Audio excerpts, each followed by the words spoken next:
You guys are Steve and it's SpiderWoman 2, issue number 2, and it's Sunday. Hope you guys are enjoying your weekend. So here we go with this one. And without further ado, we're gonna go towards the main review. I'm not gonna waste any much of time. So this is for the first time I'm just reading the review from Phantom Post.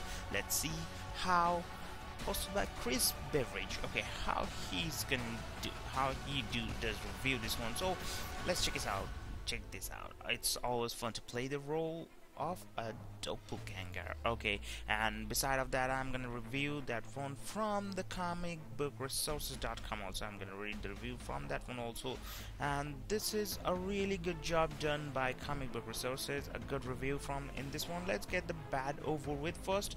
Greg Land is just not the right artist for this book, with the protagonist letting her feminist flag fly about midway through the issue. Her characterization grains painfully against Lance's stale, lifeless faces and creepy plastic smiles. Though the posing as a whole isn't bad, he does have some cheesecake moments, like when Silk hits the ground in a near split after an explosion, and the way he constantly emphasizes prominent thigh gaps. He frequently shifts the focus of the panel towards Jess's chest and butt, framing the action around this while she stands prominently in the foreground. His proportions are sloppy and inconsistent, fluctuating from panel to panel. When Silk arrives on a desolate world with nigh unlivable conditions, the dramatic reveal of what that means is less effective due to Lance's inability to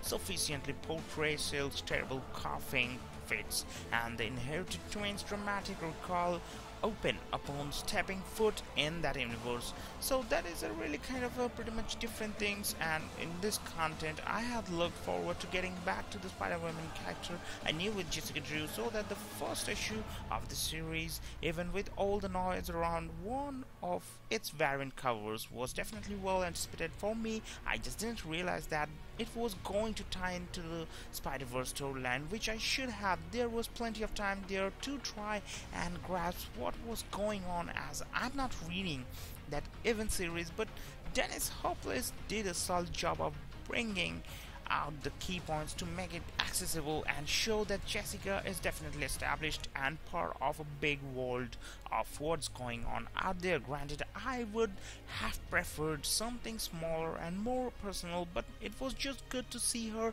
taking a prime position. With Jessica having been assigned a solo mission to gather more information, we are thrown into the bigger part of the Spider-Verse storyline by having her going to Loom World, which is where the inheritors are from.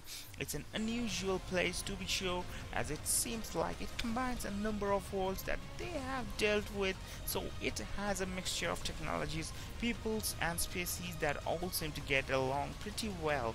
A kind of special New York City hub of sorts. Jessica, in her costume and mask, manages to not only just stand out, but it turns out there's Spider-Woman already there, and there's two very different views of her. The other Jessica, which we see walking around with bodyguards, doesn't wear a mask but plays up an almost cute and pretty fine version of herself, but it's one with a dark edge to it, as she doesn't like people in general. It's a decent contrast to our Jessica, and it allows her to grind her teeth a bit while watching what she does. This issue also gives us a little time with Silk, who had bolted her watchers at the end of the previous issue and found herself being chased by the sibling inheritors.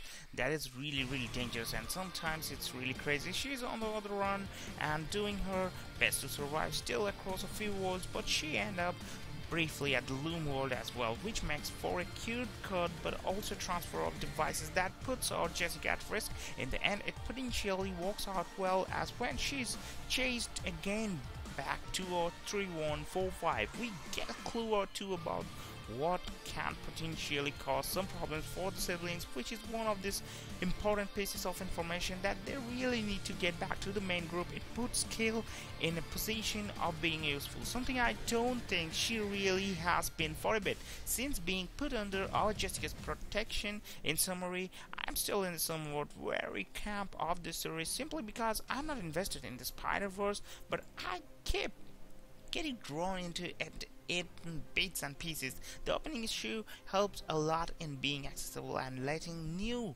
readers understand the overall arc and what was going on. This one plays into that, but it also definitely gives us time understanding who Jessica is and how she thinks and operates. It's been more instructive than one might have guessed considering what it's a part of. I also like that this one focused largely on Jessica and not having to deal with all the introductory stuff, so it could just hit the ground running on Loom World. That is really kind of different, but it also managed surprisingly to get me to like Silk a bit based on the pages she has here, though there's a still random factor to her that keeps me wary of her as well. But where the room for creativity abounds in this issue, with Loom World existing as the mishmashed product of pieces from other universes, land languishes over generic background and humorous figures. So I hope you guys have enjoyed it. This was the Spider-Woman issue 2 review. Yeah, did I just say Spider-Man? Oh, I'm so much obsessed with Spider-Man. Anyway, so I hope you guys have enjoyed it. If you really missed this issue, don't want to miss this, just go to the store and buy it.